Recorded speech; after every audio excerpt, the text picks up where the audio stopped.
Hi all, എല്ലാവർക്കും നമസ്കാരം. നമ്മളിത് LPUPയുടെ രണ്ടാമത്തെ ക്ലാസ് ആണ്. ഒന്നാമത്തെ പാർട്ട് നമ്മൾ ചെയ്തതാണ് വാതക നിയമം. വാതക നിയമത്തിലെ ആദ്യത്തെ കുറച്ച് കാര്യങ്ങൾ നമ്മൾ ഫസ്റ്റ് ക്ലാസ്സിൽ പറഞ്ഞു. ഇത് നമ്മൾ രണ്ടാമത്തെ ക്ലാസ് ആണ്. ഓരോ ക്ലാസ്സും കൃത്യമായിട്ട് ഫോളോ ചെയ്യുക. നമ്മൾ SCERT, ഞാൻ എപ്പോഴും പറയുന്നത് SCERT NCERT ബേസ് ചെയ്താണ് ക്ലാസ് കൈകാര്യം ചെയ്യുന്നത്. നമ്മൾ ഓരോ ചാപ്റ്റർ കഴിയുമ്പോഴും ഇപ്പം വാതക നിയമങ്ങൾ ഏകദേശം എല്ലാ കാര്യങ്ങളും ഞാൻ പറഞ്ഞു തരും. അതുകൂടെ തന്നെ ഇതിൻ്റെ ബാക്കിയായിട്ട് മോൾ കൺസെപ്റ്റും എടുക്കും. എന്നിട്ട് ഇതിൽ നിന്ന് വരാൻ സാധ്യതയുള്ളതും വന്നിട്ടുള്ളതുമായ ക്വസ്റ്റ്യനുകൾ നമ്മൾ ലൈവ് ക്ലാസ്സിൽ എന്ത് ചെയ്യും, ഡിസ്കസ് ചെയ്യുന്നതായിരിക്കും. ഓക്കെ അല്ലേ? അപ്പോൾ നമുക്ക് എന്ത് ചെയ്യാം, ക്ലാസ്സിലേക്ക് കടക്കാം. LPUP സയൻസ് സീരീസ് 2027 എല്ലാവർക്കും ഹൃദ്യമായ സ്വാഗതം നേരുന്നു. ഓക്കെ അല്ലേ? നമുക്ക് ക്ലാസ്സിലേക്ക് കടക്കാം. നമ്മൾ കുറച്ച് കാര്യങ്ങൾ പറഞ്ഞായിരുന്നു ഇല്ലേ? വാതകങ്ങളുടെ പ്രത്യേകതയും കൈനറ്റിക് മോളിക്കുലർ തിയറി ആരൊക്കെയാണ്, ബോൾട്സ്മാനും മാക്സ്വെല്ലിൻ്റെയും കുറച്ച് പോയിന്റ് അവർ പറഞ്ഞ കുറച്ച് പോയിൻ്റൊക്കെ നമ്മൾ എന്ത് ചെയ്തു, ഡിസ്കസ് ചെയ്തതാണ്. ഇനി നമുക്കറിയാം വാതകങ്ങളുടെ പൊതു സ്വഭാവം. വാതകങ്ങളുടെ പൊതു സ്വഭാവം ശ്രദ്ധിച്ചോണം മക്കളെ. വാതകങ്ങളുടെ അളന്നു തിട്ടപ്പെടുത്താൻ കഴിയുന്ന സ്വഭാവങ്ങളാണ്, ഗുണങ്ങളാണ്. അതൊക്കെ വ്യാപ്തം, മർദ്ദം, അതുകൂടെ താപനില. എന്താ, വാതകങ്ങളെ അളന്ന് തിട്ടപ്പെടുത്താൻ കഴിയുന്ന സ്വഭാവങ്ങളാണ് എന്തൊക്കെ? വ്യാപ്തമുണ്ട്, മർദ്ദമുണ്ട്, അതുകൂടെ തന്നെ താപനിലയുണ്ട്. ഓക്കെ, അതിൽ ഒന്നാമത്തെയാണ് മക്കളെ പഠിച്ചോ, വ്യാപ്തം. എന്നാണ് വ്യാപ്തം. ഞാൻ പറഞ്ഞതാണ് എന്താ വ്യാപ്തം എന്ന് വെച്ചാൽ, ഒരു വസ്തുവിന് സ്ഥിതി ചെയ്യാൻ ആവശ്യമായ സ്ഥലം ഏതാണോ അതാണ് ആ വസ്തുവിൻ്റെ വ്യാപ്തം എന്ന് പറയുന്നത്. ഞാൻ പറഞ്ഞ കാര്യമാണ്. എൻ്റെ വ്യാപ്തം, എനിക്ക് സ്ഥിതി ചെയ്യാൻ ആവശ്യമായ സ്ഥലമാണ് എൻ്റെ വ്യാപ്തം. ഈ ക്ലാസ് കണ്ടുകൊണ്ടിരിക്കുന്ന ഓരോ കുഞ്ഞുങ്ങളുടെയും വ്യാപ്തം അവർക്ക് സ്ഥിതി ചെയ്യാൻ ആവശ്യമായ സ്ഥലമാണ്. അല്ലേ? മനസ്സിലായോ? ഒരു പദാർത്ഥത്തിന് സ്ഥിതി ചെയ്യാൻ ആവശ്യമായ സ്ഥലമാണ് ആ പദാർത്ഥത്തിൻ്റെ വ്യാപ്തം എന്ന് പറയുന്നത്. നമ്മൾ ടെക്സ്റ്റ് ബുക്കിൽ 2 കുപ്പി കൊടുത്തിട്ടുണ്ട്, ബോട്ടിൽ കൊടുത്തിട്ടുണ്ട്. ഒന്ന് 1 ലിറ്ററിൻ്റെയും 2 ലിറ്ററിൻ്റെയും. മനസ്സിലായോ? ഓക്കെ. അപ്പോൾ എന്താണ് വ്യാപ്തം എന്ന് മനസ്സിലായോ? ഒരു വസ്തുവിന് സ്ഥിതി ചെയ്യാൻ ആവശ്യമായ സ്ഥലമാണ് ആ വസ്തുവിൻ്റെ വ്യാപ്തം. നമുക്കറിയാം ഖരം, എൻ്റെ ഇരിക്കുന്ന പേന ഖരമാണ്. ഈ ഖരത്തിന് കൃത്യമായ ഒരു വ്യാപ്തമുണ്ട് അല്ലേ? ഈ ഖരത്തിന് കൃത്യമായ എന്തുണ്ട്? വ്യാപ്തമുണ്ട് അല്ലേ? കാരണം കൃത്യമായിട്ട് ഈ ഖരം എന്ന ഈ പേനയ്ക്ക് സ്ഥിതി ചെയ്യാൻ ആവശ്യമായ സ്ഥലം വേണം. ദ്രാവകത്തിനും കൃത്യമായ എന്തുണ്ട്? വ്യാപ്തമുണ്ട് അല്ലേ? ഞാനൊരു ബീക്കർ, ശ്രദ്ധിക്കുക, ഒരു ബീക്കറിൽ ഞാൻ കുറച്ച് വെള്ളം എടുക്കുക. ഈ ബീക്കർ 5 ലിറ്റർ ഉൾക്കൊള്ളുന്ന ബീക്കറാണെന്ന് വിചാരിച്ചു. ഇതിൻ്റെ അകത്ത് ഞാൻ 3 ലിറ്റർ വാട്ടർ എടുക്കുക. അപ്പോൾ അത് ഇത്രയും വരുമെന്ന് വിചാരിക്കുക. അപ്പോൾ ആ വാട്ടറിൻ്റെ വ്യാപ്തം ചോദിച്ചാൽ 3 ലിറ്ററാ. കാരണം ഖരത്തിനും ദ്രാവകത്തിനും കൃത്യമായ നിശ്ചിത വ്യാപ്തമുണ്ട്. ഖരത്തിനും ദ്രാവകത്തിനും നിശ്ചിത വ്യാപ്തമുണ്ട്. എന്നാൽ വാതകത്തിന് നിശ്ചിത എന്തില്ല? വ്യാപ്തമില്ലടേ. മനസ്സിലായോ? ഏത് വെസലിലാണോ, ഏത് പാത്രത്തിലാണോ വാതകം ഇരിക്കുന്നത്, ആ പാത്രത്തിൻ്റെ വ്യാപ്തമായിരിക്കും വാതകത്തിൻ്റെ വ്യാപ്തം. ഏത് പാത്രത്തിലാണോ വാതകം ഇരിക്കുന്നത്, ആ പാത്രത്തിൻ്റെ വ്യാപ്തമായിരിക്കും വാതകത്തിൻ്റെ വ്യാപ്തം. ക്ലിയർ? ഓക്കെ അല്ലേ? നോക്കിയേ. ഓക്കെ, നമുക്കറിയാം വാതകത്തിൻ്റെ വ്യാപ്തം എന്നത് സ്ഥിതി ചെയ്യുന്ന പാത്രത്തിൻ്റെ വ്യാപ്തമാണ്. ക്ലിയർ? ഞാൻ പറഞ്ഞ കാര്യമാണ്. ഇങ്ങോട്ട് നോക്കിയേ. 5 litre carbon dioxide 10 litre ഉൾക്കൊള്ളുന്ന ഒരു സിലിണ്ടറിലേക്ക് മാറ്റിയാൽ കാർബൺ ഡൈ ഓക്സൈഡിന്റെ പുതിയ വ്യാപ്തം 10 ആയിരിക്കും. 2 ലിറ്റർ നൈട്രജൻ 8 ലിറ്റർ ഉൾക്കൊള്ളുന്ന ഒരു സിലിണ്ടറിലേക്ക് മാറ്റിയാൽ നൈട്രജന്റെ വ്യാപ്തം 8 ആയിരിക്കും. അല്ലേ? Volume of gas will be the volume of cylinder ആണ്. സെറ്റാണെന്ന് വിശ്വസിക്കുന്നു. അപ്പം ഇതാണ് വ്യാപ്തത്തെക്കുറിച്ച്, വാതകങ്ങളുടെ വ്യാപ്തത്തെക്കുറിച്ച് നമുക്ക് പഠിക്കേണ്ടത്. ഇനി പഠിച്ചോണം, രണ്ടാമത്തെയാണ് മർദ്ദം, അല്ലെ, പ്രഷർ. ഓക്കെ, നിങ്ങൾ നോക്കിയേ, വാതക തന്മാത്രകൾ വ്യത്യസ്ത ദിശയിൽ നിരന്തരം ചലിച്ചുകൊണ്ടിരിക്കുന്നു. ഞാൻ പറഞ്ഞ ക്രമരഹിതമായിട്ട് തോന്നിയ ദിശയിലാണ് വാതക തന്മാത്രകൾ എന്ത് ചെയ്യുന്നത്, ചലിച്ചുകൊണ്ടിരിക്കുന്നത്. ഓക്കെ അല്ലേ? ഈ ചലനത്തിന്റെ ഫലമായാണ് തന്മാത്രകൾ പരസ്പരം കൂട്ടിയിടിച്ച് വാതകം സ്ഥിതി ചെയ്യുന്ന പാത്രത്തിന്റെ ഭിത്തിയിൽ വന്നിരിക്കുന്നു. ഓക്കെ അല്ലേ? ഇതിന്റെ ഫലമായി പ്രതലത്തിൽ ഒരു ബലം അനുഭവപ്പെടുന്നു. ഈ ബലമാണ് വാതകമർദ്ദം എന്ന് പറയുന്നത്. ഞാൻ പറഞ്ഞ ഒരു സിലിണ്ടർ ഇങ്ങോട്ട് വെക്കുക, ഒരു സിലിണ്ടറിൽ കുറച്ച് വാതകം ഞാൻ എടുത്തു. ഓക്കെ, ഈ വാതകങ്ങൾ ക്രമരഹിതമായിട്ട് ഇങ്ങനെ നിരന്തരം ചലിച്ചുകൊണ്ടിരിക്കുന്നു, പരസ്പരം വന്ന് കൂട്ടിയിരിക്കുന്നു, എന്നിട്ട് വാതകം സ്ഥിതി ചെയ്യുന്ന പാത്രത്തിന്റെ ഭിത്തിയിൽ വന്നിരിക്കുന്നു. അതല്ലേ വാതകമർദ്ദം എന്ന് പറയുന്നത്. ഓക്കെ അല്ലേ? യൂണിറ്റ് പരപ്പളവിൽ അനുഭവപ്പെടുന്ന ബലമാണ് വാതകമർദ്ദം. അങ്ങനെ യൂണിറ്റ് പരപ്പളവിൽ അനുഭവപ്പെടുന്ന ബലമാണ് എന്ത്, വാതകമർദ്ദം അല്ലെങ്കിൽ പ്രഷർ ഓഫ് ഗ്യാസ് എന്ന് പറയുന്നത്. പ്രഷർ ഓഫ് ഗ്യാസ് അല്ലെങ്കിൽ മർദ്ദം ഇവിടെ കണ്ടുപിടിക്കുന്നത് ബലം ബൈ പരപ്പളവാണ്. യൂണിറ്റ് പരപ്പളവിൽ അനുഭവപ്പെടുന്ന ബലമാണ് വാതകമർദ്ദം എന്ന് പറയുന്നത്. അപ്പൊ ഇവിടെ മർദ്ദം കണ്ടുപിടിക്കുന്നത് എങ്ങനെയാ മക്കളെ? പറ, ബലം ബൈ എന്താണ്, പരപ്പളവാണ്. നമുക്കറിയാം മർദ്ദത്തിന്റെ യൂണിറ്റ് SI യൂണിറ്റ് എന്താണ്, അത് പാസ്കൽ ആണെങ്കിലും നമ്മൾ ഈ ചാപ്റ്ററിൽ കൂടുതൽ പരിചയപ്പെടുന്നത് ATM എന്ന യൂണിറ്റിലാണ്. അതെ, മർദ്ദത്തിന്റെ SI യൂണിറ്റ് നമുക്കറിയാം പാസ്കൽ ആണെങ്കിൽ നമ്മൾ ഇവിടെ കൂടുതൽ ചെയ്യുന്നത് ATM-ലാണ്. ATM മീൻസ് അന്തരീക്ഷ മർദ്ദം, അറ്റ്മോസ്ഫിയറിക് പ്രഷർ എന്ന് പറയും. ക്ലിയർ? നോക്കിയേ, ഒരു ATM എന്ന് പറയുന്നത് 1.01325 into 10⁵ പാസ്കൽ ആണ്. അപ്പം മർദ്ദത്തിന്റെ SI യൂണിറ്റ് ചോദിച്ചാൽ പഠിച്ചു വെച്ചോണം, അത് പാസ്കൽ ആണ്. ഒരു ATM എന്ന് പറയുന്നത് 1.01325 into 10⁵ പാസ്കൽ ആണ്.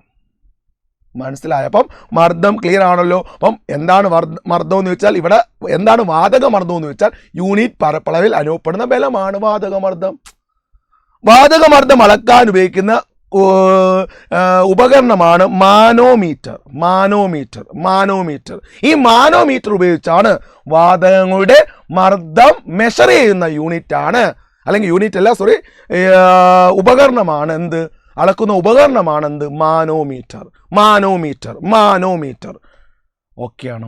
ക്ലിയർ ആണല്ലോ? നമുക്കിനി അടുത്ത ഒന്നാമത്തെ നമ്മൾ പഠിച്ചു എന്താ, വ്യാപ്തം. രണ്ടാമത്തെ എന്താണ്, മർദ്ദം. മൂന്നാമത്തെയാണ് താപനില എന്ന് പറയുന്നത്. ഓക്കെ, വാതകത്തിന്റെ അളന്നു തിട്ടപ്പെടുത്താൻ കഴിയുന്ന മറ്റൊരു സ്വഭാവമാണ് എന്ത്, താപനില. 1 മർദ്ദം, 2 വ്യാപ്തം, 3 താപനില എന്ന് പറയും. ഓക്കെ അല്ലേ? എന്താ താപനില? ചലനം മൂലം തന്മാത്രകൾ ലഭിക്കുന്ന ഊർജമാണ് എന്ത്, അതാണ് ഗതികോർജം എന്ന് പറയും. അല്ലെ? ചലനം മൂലം വസ്തുക്കൾക്ക് ലഭിക്കുന്ന ഊർജമാണ് എന്ത്, ഗതികോർജം അല്ലെങ്കിൽ കൈനറ്റിക് എനർജി എന്ന് പറയും. നമുക്കറിയാം, ഞാൻ അങ്ങോട്ട് സഞ്ചരിക്കുന്നു, സഞ്ചരിക്കാൻ എനിക്ക് വേണ്ട ആ ഊർജമാണ് ഗതികോർജം അല്ലെങ്കിൽ കൈനറ്റിക് എനർജി. അതുകൂടെ ഒരു മോളിക്യൂൾസ് ഇങ്ങനെ സഞ്ചരിക്കുന്നു. ആ മോളിക്യൂൾസ് സഞ്ചരിക്കണമെങ്കിൽ ആ മോളിക്യൂൾസിന് എന്ത് വേണം, ഗതികോർജം വേണം അല്ലെങ്കിൽ കൈനറ്റിക് എനർജി വേണം. താപനില കൂടുമ്പോൾ എന്ത് ചെയ്യുന്നു, തന്മാത്രകൾ വേഗത്തിൽ സഞ്ചരിക്കുന്നു. ഞാൻ പറഞ്ഞ താപനില കൂടുമ്പോൾ ശരാശരി ഗതികോർജം കൂടുന്നു. താപനില കൂടുമ്പോൾ ഗതികോർജം എന്ത് ചെയ്യുന്നു, കൂടുന്നു. മനസ്സിലായ? താപനിലയുടെ SI യൂണിറ്റ് ആണ്. താപനിലയുടെ SI യൂണിറ്റ് ആണ് കെൽവിൻ. താപനിലയുടെ SI യൂണിറ്റ് കെൽവിനും താപത്തിന്റെ SI യൂണിറ്റ് എന്താണ്, ജൂളുമാണ്. താപനിലയുടെ SI യൂണിറ്റ് കെൽവിനും താപത്തിന്റെ SI യൂണിറ്റ് എന്താണ്, അത് ജൂളുമാണ്. ഓക്കെ അല്ലേ? ഇനി ഈ കെൽവിൻ സ്കെയിൽ കണ്ടെത്തിയ വ്യക്തിയാണ് ലോർഡ് കെൽവിൻ. ആരാ? ലോർഡ് കെൽവിൻ എന്ന് പറയുന്ന സയന്റിസ്റ്റ് ആണ് കെൽവിൻ സ്കെയിൽ ഇൻട്രൊഡ്യൂസ് ചെയ്തത്. കെൽവിൻ സ്കെയിൽ കൊണ്ടുവന്ന സയന്റിസ്റ്റ് ആര് എന്ന് ചോദിച്ചാൽ ലോർഡ് കെൽവിനാണ്. എന്താ? താപനില 0 എന്ന് സങ്കല്പിച്ചുകൊണ്ട് ലോർഡ് കെൽവിൻ ആവിഷ്കരിച്ച സ്കെയിലാണ് കെൽവിൻ സ്കെയിൽ.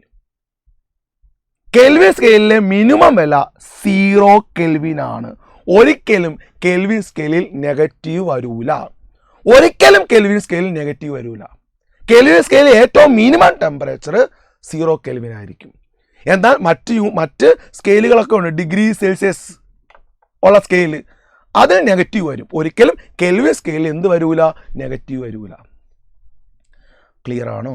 ഇദ്ദേഹം പറഞ്ഞ ടെമ്പറേച്ചർ കുറഞ്ഞ് 0 ആകുമ്പോൾ വോള്യവും എന്താകും? 0 ആകും. ടെമ്പറേച്ചർ കുറഞ്ഞ് 0 കെൽവിൻ ആകുമ്പോൾ വോള്യവും എന്താകും? 0 ആകും എന്നാണ് കെൽവിൻ പറഞ്ഞത്. അതുകൊണ്ട് തന്നെ നമുക്കറിയാം ഈ 0 കെൽവിൻ ആണെന്ത്? ഒരു ഹൈപ്പോതെറ്റിക്കൽ ടെമ്പറേച്ചർ.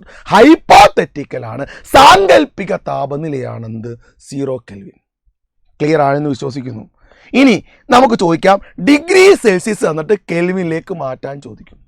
കാരണം ഇത് പഠിച്ചോണം, നമുക്ക് ചാൾസ് നിയമത്തിൻ്റെ പ്രോബ്ലം ചെയ്യാൻ വരും.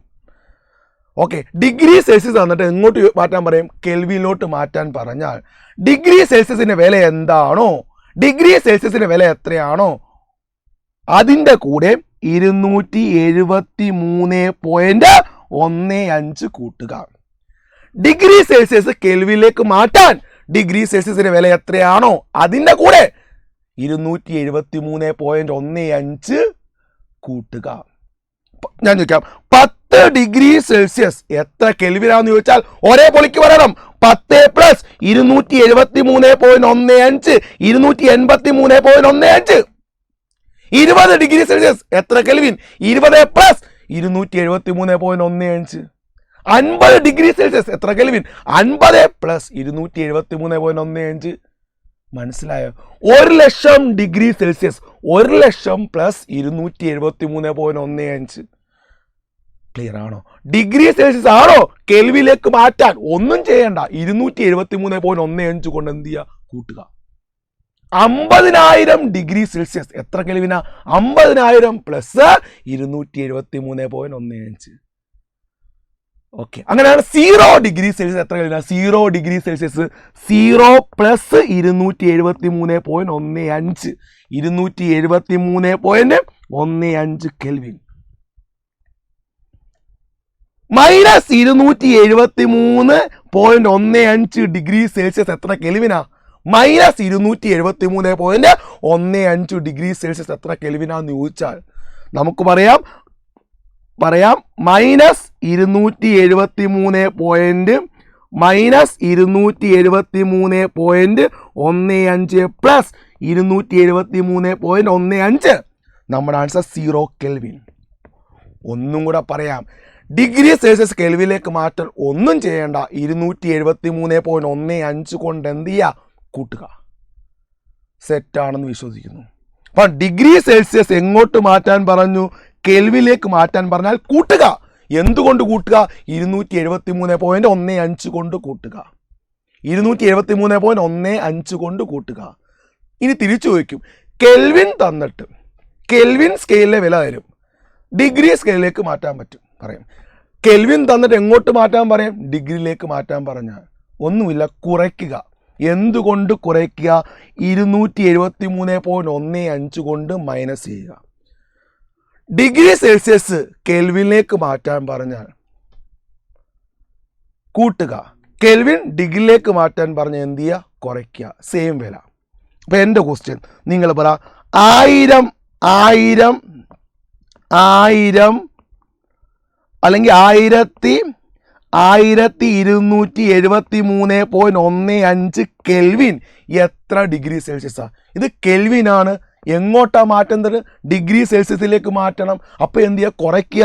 അപ്പോൾ 1273.15 - 273.15 നമുക്ക് കിട്ടും 1000 ഡിഗ്രി സെൽഷ്യസ്. മനസ്സിലായ? ഡിഗ്രി സെൽഷ്യസ് കെൽവിൻ ആക്കാൻ കൂട്ടുക, കെൽവിൻ ഡിഗ്രി ആക്കാൻ കുറയ്ക്കുക. ഇനി നമുക്ക് ആവശ്യമുണ്ട് ചാൾസ് നിയമത്തിനകത്ത്. ഞാൻ ഒന്നും കൂടെ പറയാം, ശ്രദ്ധിച്ചിരുന്നോണം, ഈ കാര്യം വ്യക്തമായി പഠിക്കുക. നമ്മൾ വാതക നിയമം ഓരോ ടോപ്പിക്കും LPUPയിലെ ഓരോ ടോപ്പിക്കും വ്യക്തമായി ക്ലിയർ ആയിട്ട് നമ്മൾ A to Z കാര്യങ്ങൾ പഠിക്കും. അത് കെമിസ്ട്രി ആയിക്കോട്ടെ, ഫിസിക്സ് ആയിക്കോട്ടെ, ബയോളജി ആയിക്കോട്ടെ. ഇതിനു വേണ്ടി നിങ്ങൾ ഒരു കാര്യം മാത്രം ചെയ്താൽ മതി. മാക്സിമം കൂട്ടുകാരിലേക്ക് എന്ത് ചെയ്യുക, ഷെയർ ചെയ്യാൻ മറക്കരുതും. എല്ലാം സ്റ്റാറ്റസായി വെക്കാൻ പറ്റുന്നവരൊക്കെ മാക്സിമം എന്ത് ചെയ്യുക, ഈ വീഡിയോ സ്റ്റാറ്റസ് ആക്കി വെക്കാൻ നോക്കുക. അതുകൂട്ടാതെ നിങ്ങൾ ടെലഗ്രാം ചാനൽ ജോയിൻ ചെയ്യുക. ആ ടെലഗ്രാം ചാനലിലായിരിക്കും നമ്മൾ ഇതിൻ്റെ അപ്ഡേഷൻ, അതുകൂട്ടന്നെ ക്വസ്റ്റ്യൻ, അതുകൂട്ടന്നെ എന്താണ് ഈ ക്ലാസ് കഴിഞ്ഞിട്ട് ഇതിൻ്റെ നോട്ടെല്ലാം നമ്മൾ അപ്ലോഡ് ചെയ്യുന്നത് എവിടെ ആയിരിക്കും, നമ്മുടെ ടെലഗ്രാം ചാനലിലായിരിക്കും. ക്ലിയർ? അപ്പോൾ എല്ലാവർക്കും മനസ്സിലായല്ലോ. അപ്പോൾ ഈ ബേസിക് കാര്യങ്ങളൊന്ന് പഠിക്കുക. നമ്മൾ ഇനി അടുത്ത ക്ലാസ്സിൽ പറയാൻ പോകുന്നത് നമ്മുടെ വാതക നിയമത്തെക്കുറിച്ചായിരിക്കും. എന്തായിരിക്കും? വാതക നിയമത്തെക്കുറിച്ചായിരിക്കും നെക്സ്റ്റ് ക്ലാസ്സിൽ നമ്മൾ പഠിക്കാൻ പോകുന്നത്. എല്ലാവർക്കും ഇത്രയും കാര്യങ്ങൾ മനസ്സിലായെന്ന് വിശ്വസിച്ചുകൊണ്ട് നമുക്ക് അടുത്ത ക്ലാസ്സിൽ കാണാം. Thank you very much.